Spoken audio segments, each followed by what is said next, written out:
如果你屋企附近就有個街市，你話幾好呢？但係如果係一個擾民嘅街市，你又會點睇啊？近年嚟越嚟越多鋪頭出動埋喇叭，不斷大聲循環播放。有人就形容好似《西遊記》入面唐僧念嘅緊箍咒啊！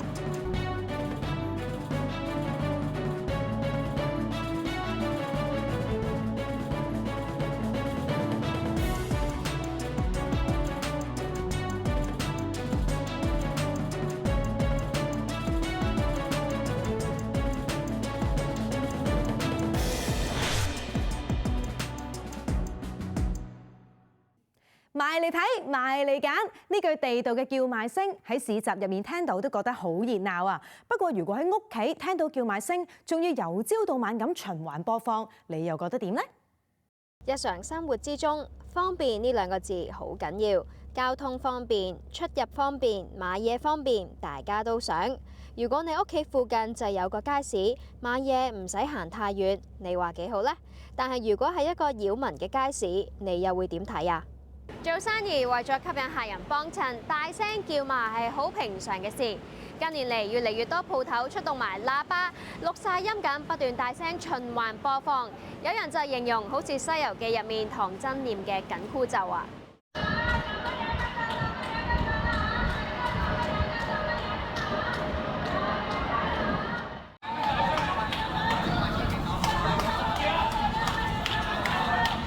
好細個嘅喇叭嘅係，有一兩間係用嗰啲細喇叭咯，嗌咯，嗰度又嗌，嗰度又嗌，喺度講佢啲貨平啊、鬥平啊，尤其是過年仲犀利啦。朝頭早佢就冇咁大，冇乜聲，可能係臨收檔啊嗰啲咪大聲啲咯。咁如果我住近咧，我就會覺得樓上就會辛苦咯。會唔會因為佢叫得大聲去幫襯啊？有啲人會嘅，都唔會嘅，最緊要啲嘢啱唔啱自己買嘅啫。最常用錄音播放叫賣嘅，多數係街邊嘅菜檔或者係生果檔，甚至係一啲對戶嘅檔口，你播我又播，環迴立體聲。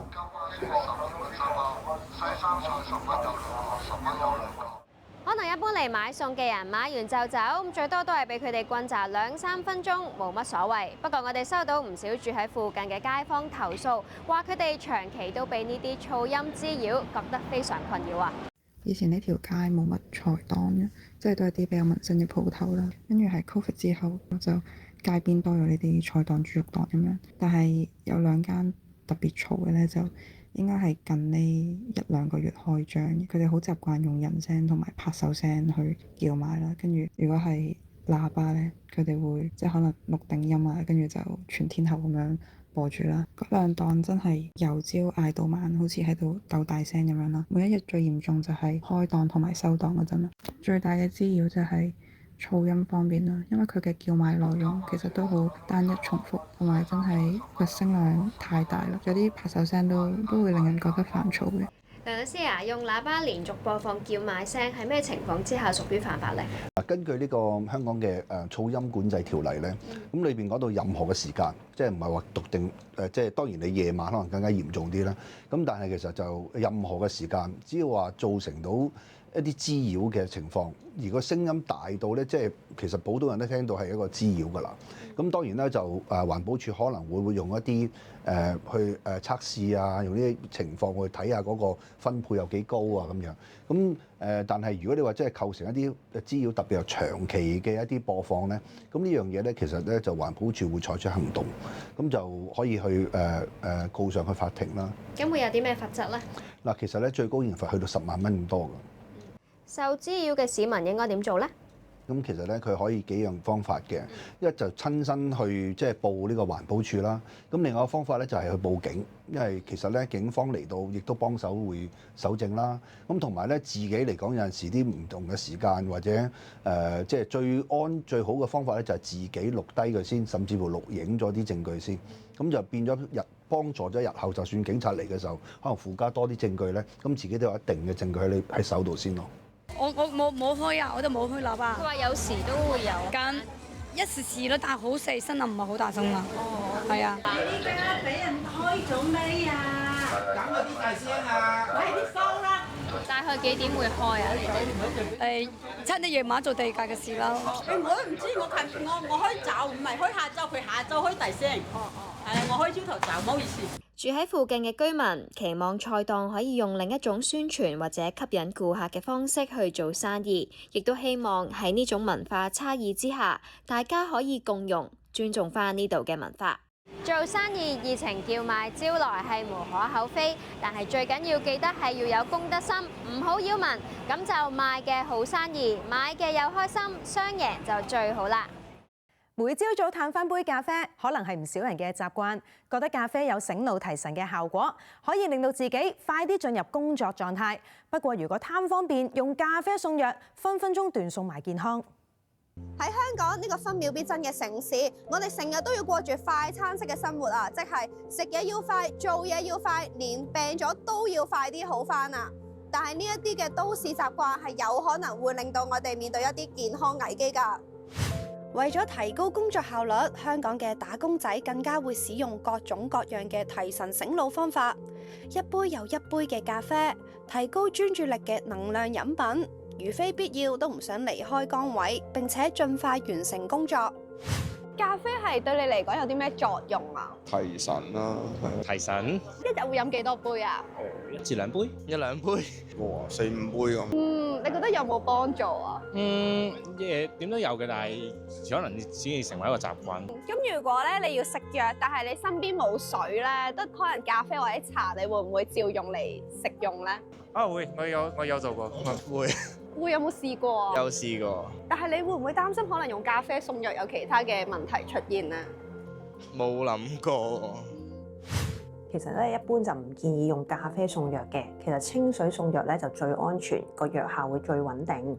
因為咖啡入邊咧，除咗有咖啡因，仲有一個單寧酸，佢可以同某一啲藥物咧產生作用，影響嗰個藥物嘅代謝同埋身體嘅吸收㗎。而咖啡本身咧，因為有咖啡因啦，佢會刺激我哋胃入邊嘅胃酸分泌，而長期增加咗胃酸分泌咧，已經會損害胃黏膜嘅完整。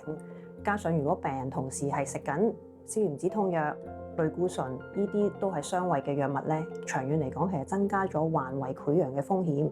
而如果胃潰瘍一直都唔理佢，有機會演變成內出血啦，甚至乎胃穿窿㗎。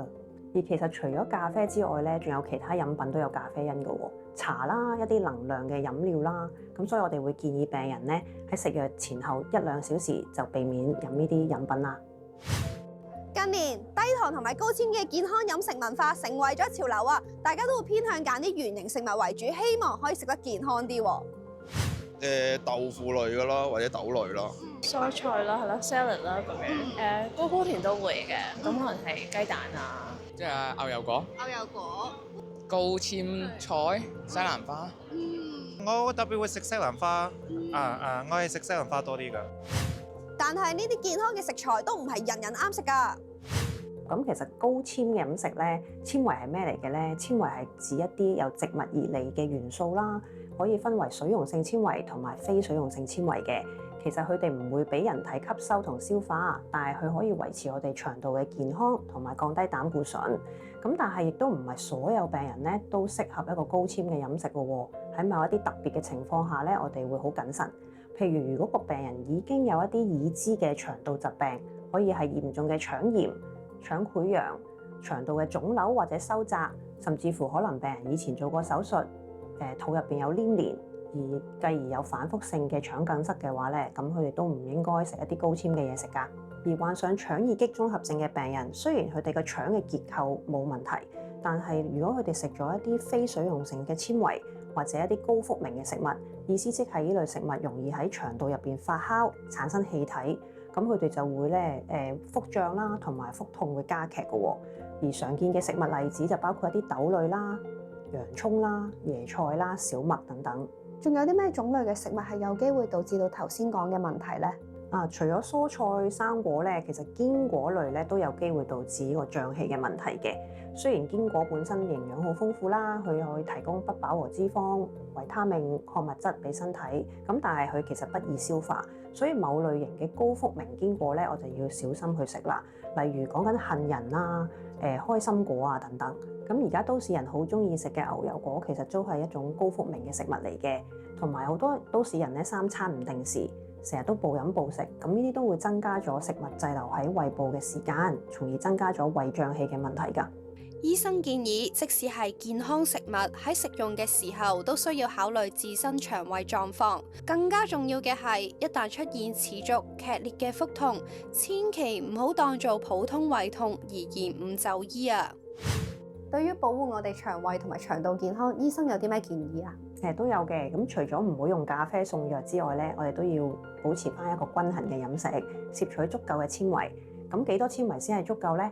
咁成年人其實每日都要食2份水果同埋3份蔬菜。1份水果講緊係一個中型 size 嘅水果，而1份蔬菜咧，大約係半碗煮熟咗嘅蔬菜。咁同埋都要飲足夠嘅水分啦，每日都要飲8杯水喎，同埋要做運動，促進腸道嘅蠕動，避免便秘。打工仔午餐多數出街食，咁想食得健康啲，其實都有方法嘅。例如係盡量揀蒸煮嘅食物，有汁醬嘅食物就另上，同埋叫多份雜菜等等。大家不妨試下。轉頭翻嚟繼續同大家一線搜查。業績起源於農耕時代，自稱業績農夫嘅 Rebecca， 日復日同微生物打交道，為饕客帶嚟味覺享受之餘，亦都希望俾更加多人認識呢門已經漸漸被現代社會遺忘嘅飲食文化。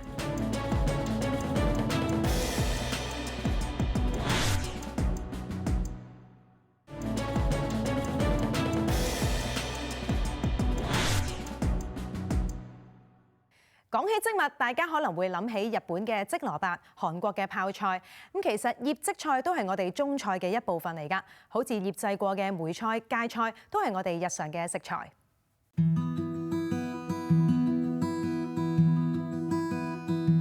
業績起源於農耕時代，當時嘅農民為咗延長食材保存期，就諗到用鹽、糖、醋等天然調味料醃製唔同種類嘅農作物，而喺現代，醃製仲成為突破季節限制嘅料理方式。呢項技藝唔單止係延長食材風味嘅保存方法，亦都包含住同自然和諧共處嘅智慧。而喺香港，就有農夫立志推廣本地傳統醃製菜。自稱業績農夫嘅 Rebecca， 日復日同微生物打交道，為饕客帶嚟味覺享受之餘，亦都希望俾更加多人認識呢門已經漸漸被現代社會遺忘嘅飲食文化。Rebecca， 傳統嘅香港織物文化係有啲咩特色㗎？有2個元素嘅，一個就係鹹啦，一個就係香啦。成日食嘅梅菜啦、蕨菜啦、菜脯啦，其實佢哋都有個鹹味喺度嘅。唔同嘅菜咧，用鹽醃出嚟糖分嘅成分，個香味都係唔一樣嘅。你醃織嘅手藝喺邊度學翻嚟㗎？香港好出名嘅農場個農夫教過我醃雪菜嗰個部分啦。台灣嗰度咧有啲老婆婆咧就教過我梅菜一啲做法啦，同埋一啲菜脯嘅做法。我會減少一啲鹽分啦，用一啲唔同嘅方法去做啦，咁就係要不斷嘅嘗試同埋實驗。係啲乜嘢令到你會想復興翻香港織物文化呢？最初俾植物去吸引，其實都係由於佢醃製出嚟唔同嗰個香味。我覺得係一個好重要嘅食物入邊嘅調劑，帶出一啲我哋嘅餸菜嘅特色嘅一個味道咯。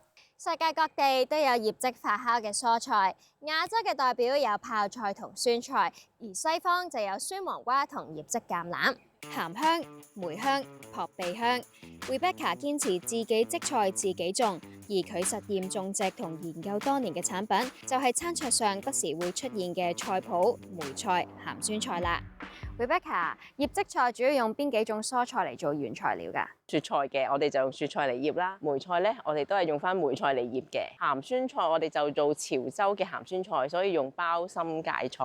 菜脯就係用蘿蔔啦。榨菜就真係用翻榨菜嚟醃，大頭菜都係用翻大頭菜嚟醃㗎。點解堅持自己織菜自己種嘅？知道個來源啦，同埋你嘅種植方法係點樣去做啦。二來其實而家好多菜已經冇人種，所以唔自己種都好難去揾到一個原材料咯。係咪4季嘅食材都可以用嚟做醃製菜呢？4季嘅食材都可以用嚟做醃製菜嘅。冬天其實我哋都有做冬菜嘅，不過我哋就冇去賣啦。咁夏天其實啲瓜果都可以用嚟做醃製嘅喎。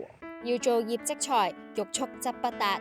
Rebecca 話：成個過程就好似湊小朋友咁樣，唔可以走漏眼，要時時刻刻掛心住佢哋嘅情況。Rebecca，乜嘢係葉蓟啊？葉蓟咧，其實我哋就係用鹽啦，去提供一個環境適合乳酸菌發酵。咁佢發酵咧有個酸味啦，同韓國泡菜係一樣。我哋而家就用鹽去做葉蓟啦，呢個係叫做包心芥菜啦。莖嘅部分咧就係比較爽脆啲啦。如果葉多啲咧就會香啲，莖嘅部分多啲咧就厚肉啲咁樣嘅。咁成個醃漬嘅過程要幾耐㗎？例如好似呢個菜咧，通常大概醃1個月左右。健康啲嘅食去醃漬菜咧，咁我哋就要時間耐啲啦。埋手研究醃漬菜多年 ，Rebecca 仲悟出咗萬般皆可醃嘅道理。Rebecca， 點解你會話萬般皆可醃嘅？我訪問過嗰啲客家嘅朋友啦，佢哋話其實飯佢哋都會攞嚟醃嘅。日本有啲地方佢哋亦都會攞啲魚嚟醃啦。而家啲人咧成日都話要食得健康啊嘛，但係呢啲醃漬蔬菜好似都要用到好多鹽啊，咁點樣可以食得健康呢？一來我哋就係醃漬嘅過程去減少啲鹽啦，其實一個長時間嘅發酵係會減低硝酸鹽嘅一個成分啦。我哋食嘅時候都要洗一洗佢嘅，食得太多咧其實都 OK 嘅。本科讀物理，畢業做採購。2004年，一場南亞大海嘯就改變咗 Rebecca 嘅人生軌跡。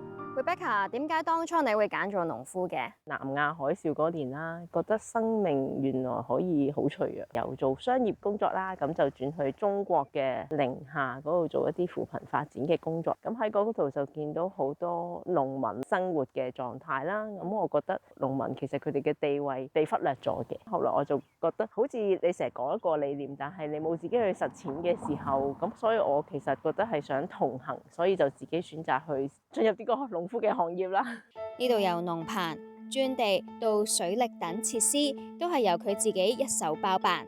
搞種植、做研究、忙推廣，付出多年心血，奈何而家嘅收入都只係夠交租咋。而最令佢頭痛嘅唔係銷情，而係天氣。Rebecca 喺香港做醃漬農夫，最大嘅困難係乜嘢呢？